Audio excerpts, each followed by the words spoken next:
It felt like my Passover Seder table broke and cracked wide open.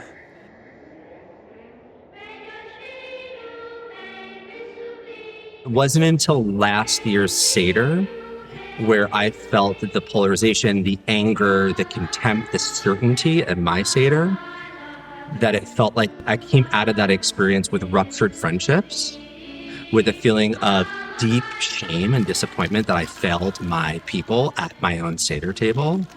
It felt like my Passover Seder table broke. Say things like, on October the 7th, F Israel, I'm cleaning up the language here. From the moment we won the Creative Works grant, I knew I wanted to reinvent the Seder plate. And so I was dreaming into it for a year. And then October 7th happened.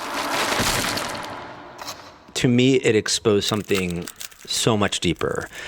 It exposed a rupture so many of us are carrying right now, not just political, but personal, spiritual, generational. And that rupture became the seed for this installation. I wanted to make something that explored the emotional terrain of being Jewish today. And so I thought to myself, what if I made actual broken tables? And from the broken shards were the elements of the Seder plate. Like each one had a chance to speak to the emotional truth of being a Jew.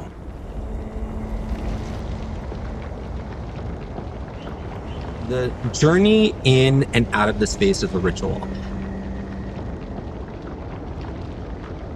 The tables themselves are Passover tables. You see the Haggadot on them. We enter in as a group.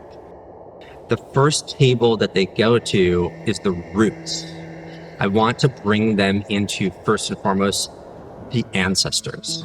And by the way, those are my ancestors. I took them out of 60 years in a photo album and I put them in the soil. There's a very sweet story when I was putting down my ancestors' photos in the earth under the roots table. The SF Symphony was practicing next door and they started to play Yerushalayim Shel Zahav. And it was otherworldly. I started to cry. I was placing my grandmother in the installation and her music was playing through the space. After the roots, they come to the bone table. Huge shank bones just jutting from the broken wood.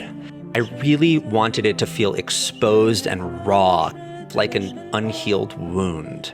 Then they move to the brick table. And the bricks are stacked up just like pyramids. And I wanted them to see a wall that kind of echoed Pharaoh and the hardening of our hearts. Next, they come to the eggshell table. Eggs are just sitting at the edge while hundreds are just shattered all over the ground. And to me, this is speaking to the fragility of being Jewish right now and that need to tread carefully. And then suddenly they come to the saltwater table, which is bathed in purple light. And real water is dripping from the edges as if the table itself was weeping. We end in Karpas, which is the destruction and nature growing itself back together again.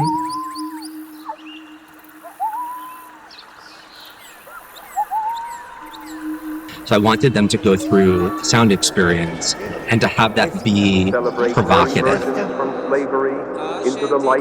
I knew I wanted to have three different worlds in the sound. I wanted to have an elemental world, the water, the brick, the bones. I wanted them to hear it. So you hear bones, you hear bricks moving, you hear the sound of water dripping.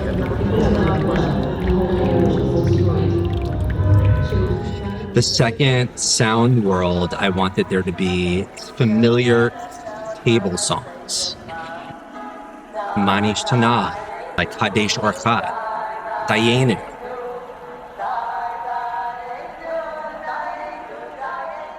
Third world, which was really what I was most attracted to, was the world of today. The U.S. will take over the Gaza Strip, and we will do a job with it too.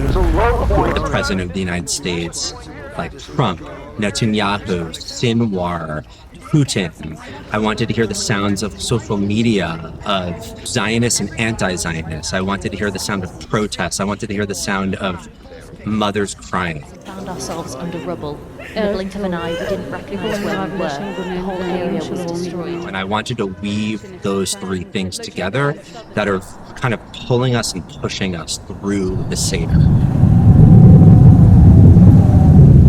When I was creating it, a friend of mine said, what side is it on?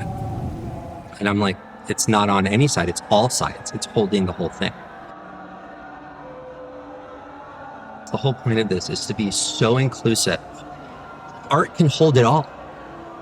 I'm very proud that this installation is holding something that feels like it can't be helped right now.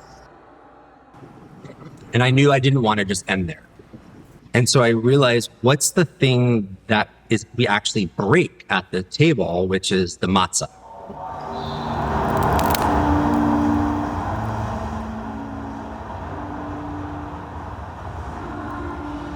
We invite the audience to break a piece off and to eat it and to consider that maybe the broken pieces, maybe, could become sweet again. If you know the bracha, the prayer over this, please join me in singing it. Baruch atah Adonai Eloheinu melech haolam hamotzi lechem min haaretz.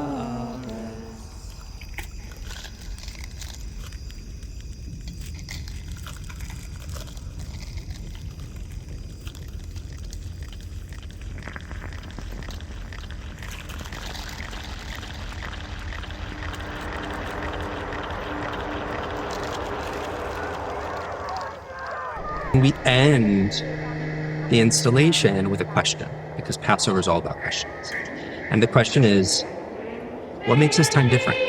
Is this time different? Is this story relevant? Are we retelling the same stale story? Or is this story relevant for us right now? And that's what this art piece is doing to the Seder, is that it's making it relevant again. It's making the question relevant again. Is this time different?